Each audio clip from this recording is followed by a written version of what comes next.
On the 6th of April 1994, the biggest, most systematic and effective genocide was unleashed in the Central African country of Rwanda. And here we are standing where 258,000 bodies are buried beneath these several rows of mass tombs.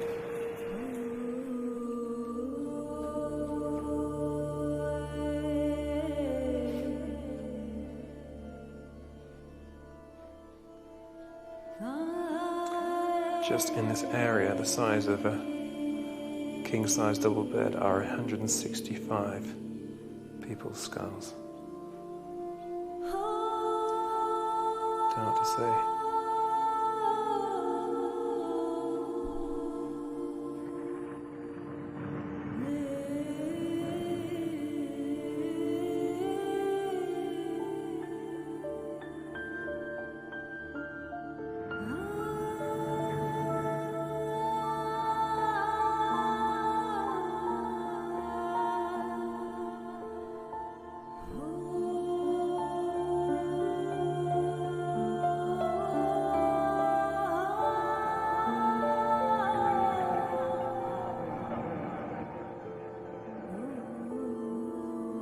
So many babies, children, women, men, in churches across the country were hacked to death in what were considered safe places.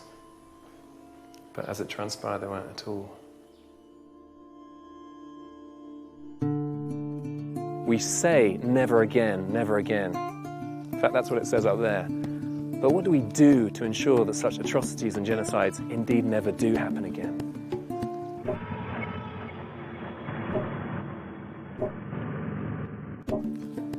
These three charred and blood-spattered rooms are the remains of what was a petrol station, in which 100 kids from the local school were forced inside by the militants.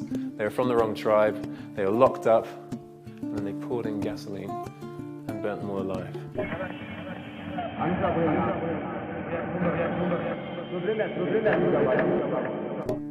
We say that we're pro-life, but what kind of life is it that we defend? Is it one that Jesus offered?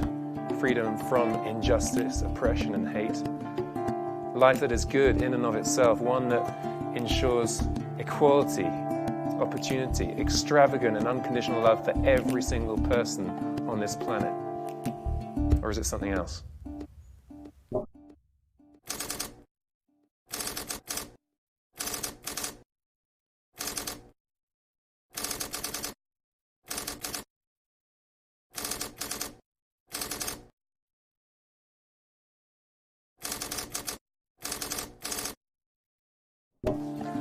All too often, we end up defending our viewpoints, our lives and privilege, and not the lives of the defenseless.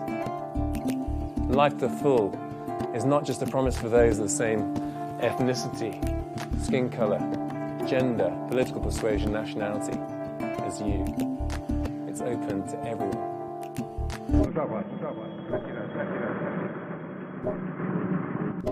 And we don't just arrive there by well-wishing and not killing, and that's a start. We arrive there when we recognize that the choices we make can diminish the lives of someone else. When we realize that the choices we make can add to the lives of someone else. The food you buy, the clothes you wear, the laws you obey, the laws you disobey, the language you use, the way you live your life. It all starts when we make the fundamental and organic shift in our thinking and see ourselves as connected in a way that we are meant to be from the very beginning. We're forever linked, bound by the same creator on the same planet. And our destinies and histories cannot be divided. What happens to one affects another. And you may live thousands of miles away from such grim scenes as this, but remember, we're never so far away. Ubuntu. I am because you are. And this word isn't just an idea or saying out here.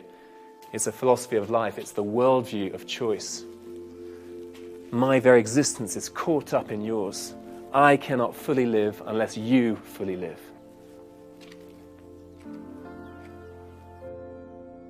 Irenaeus, 2nd century theologian, said that the glory of God is man fully alive, and the life of man is the vision of God. So whilst my vision as a follower of Jesus is Christ, his vision is me. And God's vision is filled with multitudes of his children, and his greatest pleasure is to see us fully alive.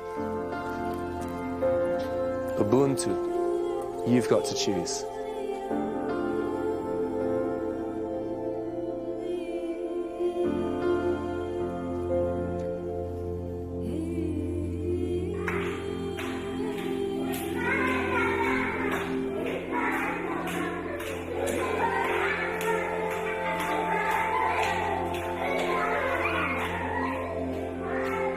Choosing life means seizing the day, seizing the hour, seizing the moment to choose what ensures life, possibility, worth, and dignity for everyone.